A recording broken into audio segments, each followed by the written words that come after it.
Assalamualaikum warahmatullahi wabarakatuh.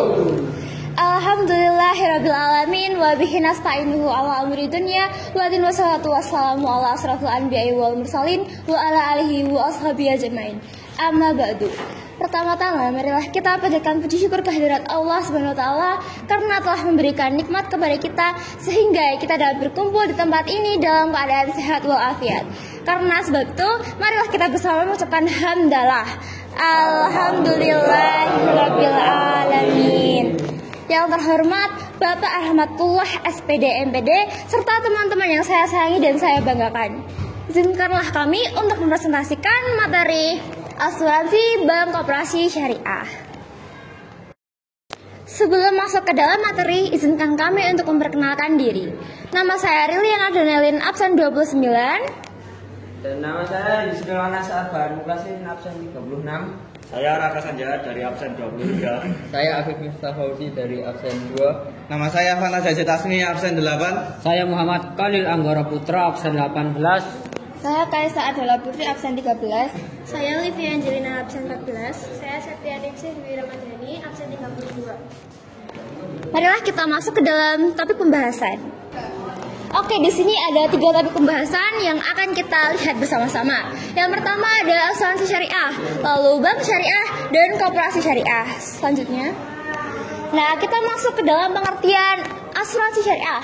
Apa itu asuransi syariah?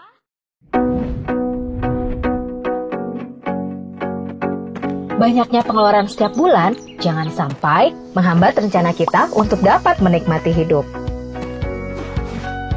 Hidup yang berkualitas berarti efektif dalam memanfaatkan setiap waktu, agar kita produktif dan hidup kita lebih bermakna. Mewujudkan rencana liburan adalah salah satunya. Dan dengan bergabung bersama rombongan tur saat liburan, semua akan lebih terorganisir dengan baik. Kita pun dapat menikmati liburan dengan maksimal. Selain itu, perjalanan yang dilakukan secara bersama-sama dapat membuat biaya yang dikeluarkan lebih ringan dibandingkan dengan risiko perjalanan seorang diri.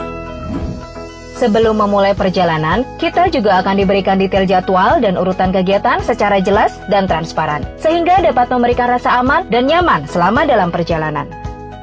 Seluruh penumpang wajib mentaati peraturan yang diberikan oleh pihak penyelenggara selama perjalanan. Jika terjadi risiko dalam perjalanan, semua penumpang bahu-membahu dan bekerja sama guna mencapai tujuan awal bersama. Dengan demikian, tidak akan ada yang tertinggal dalam perjalanan ini. Karena semua sadar, kesenangan dalam sebuah perjalanan hanya akan dirasakan saat penumpang saling bergandengan tangan dalam kondisi apapun. Dan di akhir perjalanan, pihak penyelenggara memberikan hadiah kepada penumpang sebagai tanda terima kasih atas kerjasama para penumpang selama perjalanan. Tolong-menolong, transparan, dan adil merupakan konsep asuransi syariah. Dengan menjadi peserta asuransi syariah, peserta dapat mewujudkan impian serta mendapatkan rasa aman dan perlindungan yang maksimal. Dengan tetap menjaga kesehatannya, maka peserta dapat menikmati surplus underwriting yang diberikan oleh perusahaan asuransi setiap tahunnya. Asuransi Syariah Manulife, solusi andalan keluarga Indonesia dengan konsep dan sistem yang sesuai dengan prinsip syariah. Mari berasuransi syariah, mari menjadi andalan, menabur berkah, menuai berkah. Nah, asuransi syariah dalam bahasa Arab disebut dengan takaful atau artinya tolong menolong. Secara istilah adalah usaha saling melindungi, tolong menolong yang melibatkan pengelola berdasarkan ketentuan Al-Quran dan juga sunnah Nabi. Lalu tujuan asuransi syariah itu apa? Tujuannya adalah untuk melindungi pengguna asuransi dari resiko yang tidak tahu bakal terjadi kapan, tidak terprediksi. Misalnya, si A sedang sakit, lalu si A pergi ke rumah sakit. Nah, karena rumah sakit itu bekerja sama dengan asuransi syariah, maka si A menggunakan asuransi syariah untuk administrasi kesehatan. Lalu contoh dari asuransi syariah di Indonesia itu banyak sekali. Di sini kita akan menunjukkan 3 saja. Yang pertama, BNI Life Syariah. Selanjutnya, asuransi Sinarmas Syariah. Dan yang ketiga, Prudential Syariah.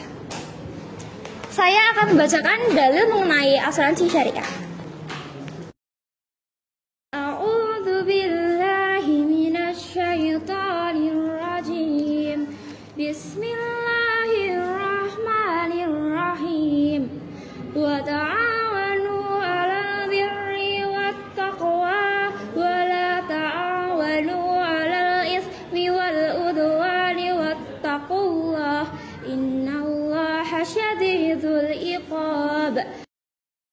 dan tolong menolonglah kamu dalam melakukan kebajikan dan takwa, dan jangan tolong menolonglah kamu dalam berbuat dosa dan permusuhan.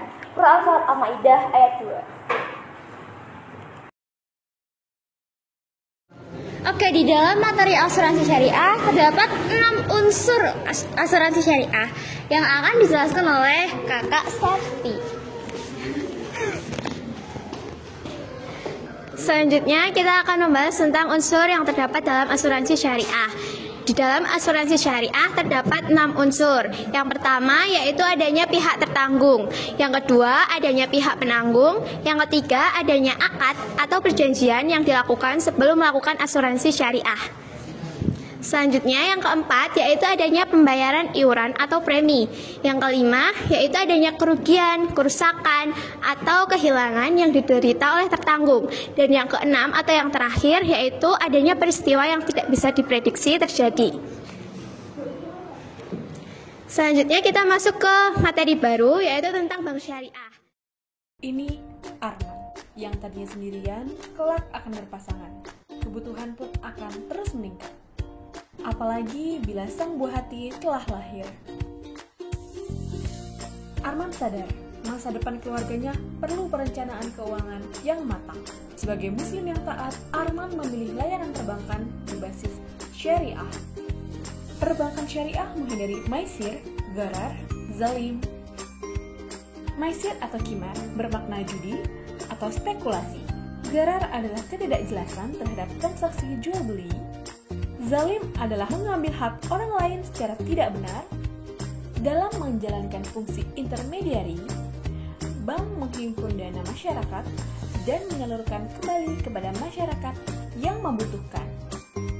Nasabah pendanaan meminjamkan dananya kepada bank. Bank meminjamkan dana tersebut kepada nasabah pinjaman. Bunga tabungan sudah ditetapkan di awal, sehingga sekalipun bank mengalami kerugian, tetap harus membayar bunga kepada nasabah. Demikian juga dengan nasabah pinjaman, wajib membayar bunga atau angsuran sekalipun sedang mengalami kerugian usaha. Nasabah pendanaan menitipkan dana ke bank melalui 2 akad, wadiah atau titipan umum, atau mudharabah atau investasi. Bank memanfaatkan dana ini untuk melakukan pembiayaan bagi hasil sewa atau jual beli untuk nasabah pembiayaan. Besarnya disesuaikan dengan kondisi keuntungan usaha bank atau nasabah pembiayaan. Bagi hasil dari nasabah pembiayaan disesuaikan dengan kondisi usahanya. Tidak ada yang sifat zalim. Nasabah yang memiliki kelebihan uang menabung. Uang tabungan ini digunakan bank untuk membiayai nasabah yang membutuhkan pembiayaan. Contohnya, Arman yang hendak meminta bantuan bank untuk membiayai pembelian rumahnya. Arman dan bank menjalin kesepakatan dalam bentuk pesanan barang dan janji beli. Bank membeli rumah yang diinginkan Arman dari pihak ketiga atau developer. Setelah itu, bank menjual rumah tersebut kepada Arman dengan keuntungan, di mana harga beli disampaikan bank dan harga jual serta jangka waktu angsuran disepakati antara bank dan Arman. Kemudian, Arman membayar angsuran kepada bank. Dengan begitu, bank mendapatkan keuntungan dan dibagikan kepada nasabah pendanaan sesuai nisbah yang disepakati di awal. Regulator yang mengawasi bank syariah. Sistem perbankan syariah memungkinkan nasabah mendapat pelayanan perbankan yang sesuai dengan tuntutan syariah.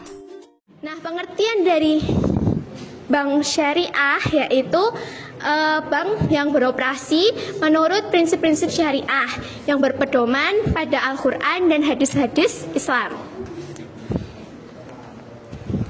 Selanjutnya kita akan membahas tentang sejarah singkat bank syariah yang pertama ada di Indonesia. Jadi bank syariah pertama yang didirikan di Indonesia itu bernama PT Bank Muamalat Indonesia atau BMI. Bank BMI ini didirikan pada tanggal 1 November tahun 1991 dan mulai beroperasi sejak tanggal 1 Mei 1992. Inisiatif didirikannya bank ini yaitu sejak tahun 90-an ketika MUI atau Majelis Ulama Indonesia itu membentuk kelompok kerja yang membahas tentang pembangunan Bank Islam di Indonesia. Lokakarya yang dilakukan MUI itu diadakan di Cisarua, Bogor, Jawa Barat pada tanggal 18 sampai 20 Agustus tahun 1990. Selanjutnya kita akan mendengarkan dalil mengenai bank syariah yang akan dibacakan oleh Khalil. A'udzu billahi minasyaitonir rajim. Bismillahirrahmanirrahim. Ya ayyuhalladzina amanu la ta'kulu amwalukum bainakum bil batili illa an takuna tijaratan antaradim minkum wala taqtulu anfusakum innallaha kana bikum rahima.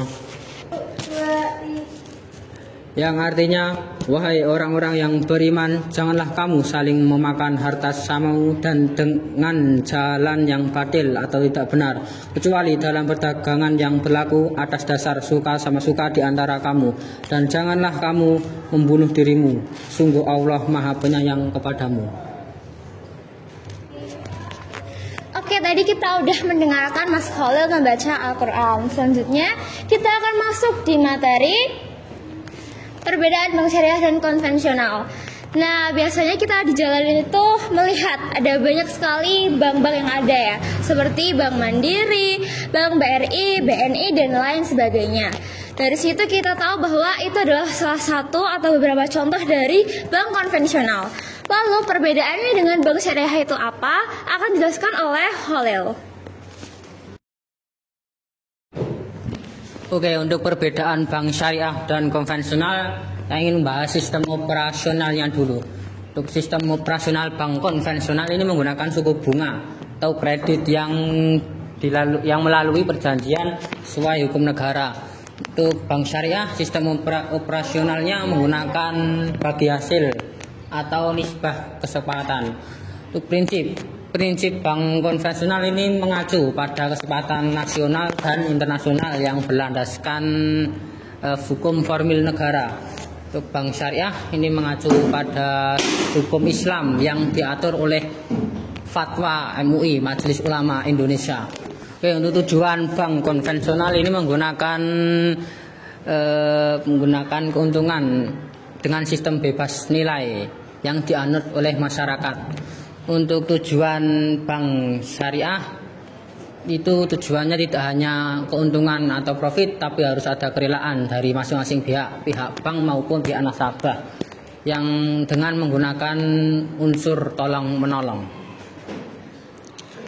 Oke, selanjutnya ini ada kegiatan usaha bank syariah. Yang pertama ada menghimpun dana dari masyarakat. Ini contohnya ada wadiah dan mudharabah. Yang kedua ada produk pelayanan jasa kepada masyarakat. Ini contohnya ada hawalah, kafalah, wakalah, dan rohon. Yang ketiga ada menyalurkan dana kepada masyarakat. Contohnya ada jual beli, investasi, dan sewa menyewa. Oke, tadi kita udah mempelajari apa itu asuransi syariah dan juga bank syariah. Kali ini adalah materi ketiga, yaitu apa itu koperasi syariah. Nah, selanjutnya akan dijelaskan oleh teman saya. Siapa nih? Selanjutnya ada pengertian koperasi syariah. Koperasi syariah adalah kegiatan usaha yang meliputi simpanan, pinjaman, dan pembiayaan sesuai dengan prinsip syariah. Berikut adalah dalil mengenai koperasi syariah. A'udzu billahi minasyaitonir rajim. Bismillahirrahmanirrahim. Qala laqad dalamaka bisu'ali na'jatika ila ni'ajih wa inna katsiran minal khulata'i la yabghi ba'duhum 'ala ba'din illa alladhina amanu wa 'amilus solihati wa qalilum ma hum Wa dhanna Dawudu annama fatannahu fastaghfara rabbahu wa kharra raki'an wa anab.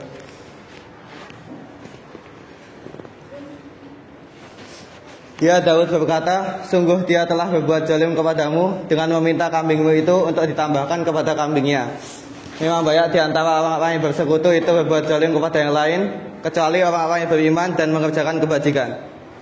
Dan hanya sedikitlah mereka yang begitu. Quran Surat As-Sad ayat 24. Selanjutnya kita akan membahas tentang jenis kegiatan yang dijalankan oleh koperasi syariah.